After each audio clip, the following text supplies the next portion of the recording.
পারবা ইনশাআল্লাহ? এই যে পারবা? লাল গেঞ্জি ছোট বাচ্চা, ও যদি পারে সিরাজগঞ্জে ব্র্যান্ড তার প্রমাণ হয়ে যাবে যুবক ভাড়া, ঠিক কিনা বলো? আসো। আরে বেটা দৌড় দিয়ে তোর বিয়ে হবে না দৌড় না দিয়ে? মাশাআল্লাহ মাশাআল্লাহ। আসো বাবু, তুমি এই পাশে আসো, এই পাশে আসো। এই যে হ্যান্ড মাইকটা কোথায়? হ্যান্ড মাইকটা নাও, সালাম দাও সবাইকে একটা। আসসালামু আলাইকুম ওয়া রাহমাতুল্লাহি ওয়া বারাকাতুহু। আরে ভাই, আপনারা ওকে অ্যাপ্রিসিয়েট করবেন। ও যখনই উত্তর দিয়ে দিবে, 1 নাম্বার নিয়ম, আপনারা সবাই মিলে বাঘের মতো বাঘের কণ্ঠে বলবেন। বলেন সবাই মারহাবা। আরেকবার বলেন সবাই মারহাবা। এই পিচ্চিকে আমরা ওয়েলকাম জানাই। আল্লাহ ওকে উত্তর দেওয়ার তৌফিক দান করুক। পড়েন সবাই আমিন। ওকে আমি খুব সহজভাবে প্রশ্ন করব, আশা রাখবো সে পারবে। বলো তো, আমার নবীর গায়ের চামড়ার রং কেমন ছিল? পারবে? সাদা সুন্দর না লাবণ্যময় সুন্দর? বলো সবাইকে। লাবণ্যময় সুন্দর। এবার বলো, আমার নবী কি দেখতে লম্বা ছিলেন, গুঠু ছিলেন, না মাঝারি গঠনের ছিলেন? মাঝারি গঠনের। আল্লাহ বলেন সবাই মারহাবা। এবার বলো, আমার নবীর চেহারায় দাড়ি কি ছোট ছিল না চাপ দাড়ি ছিল? চাপদারি।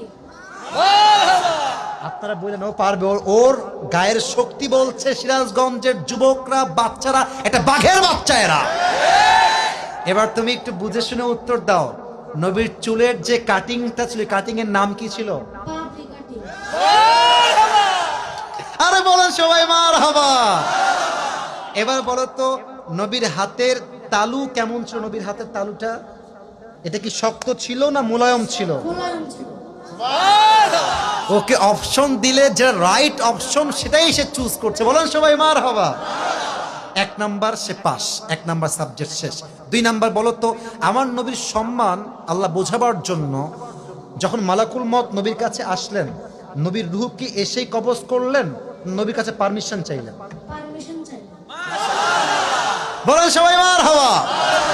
আচ্ছা বলো তো, নবীর আদর্শের ক্ষেত্রে নবী বাবা হিসেবে যখন ফাতেমাকে বিয়ে দিবেন, ফাতেমার কাছে এসে, এটা ওর জন্য বোঝা একটু কষ্টকর, তাই বোঝাবার স্বার্থে সহজ করছি।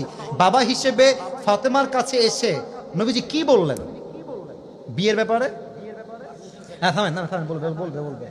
এসেই বললেন বিয়ে দিয়ে দিব, না তুমি রাজি আছো কিনা মা তাই বলো, কি বলেছেন? তুমি রাজি আছো কিনা? এর চাইতে সহজ আর হতে পারে না, ঠিক কিনা বলে? আচ্ছা এবার তুমি বলো তো, নানা হিসেবে নবী কেমন ছিলেন? আমি বলার জন্য একটা হাদিস বলেছিলাম। যখন হাসান হোসাইন আসতেন নানার কাছে, হাসান আর হোসাইন সালাম দিতেন আগে